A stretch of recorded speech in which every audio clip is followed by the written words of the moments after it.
not my fault. I just work here. I take full blame.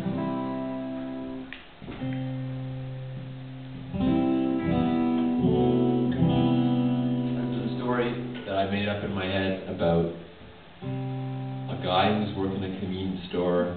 No, it's not a guy. No. He goes into the convenience store and there's a girl who's working there and he's shoplifting and she falls in love. Can you believe it? It's a study of the male, female.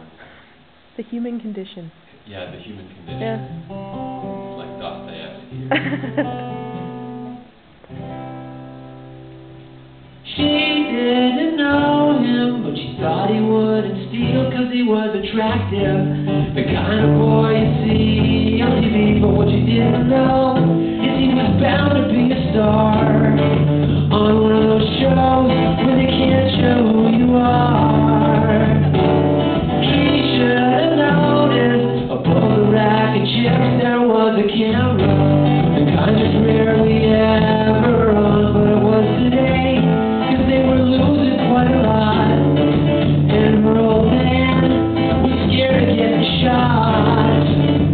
Well, would you know that she asked what it's like out? Would you know that he told her it's human? Would you know that they had nothing else to say? He sauntered over and asked her real polite, could he use the phone?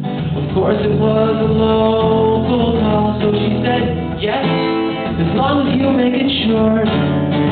Well, he agreed, and it got long he could afford.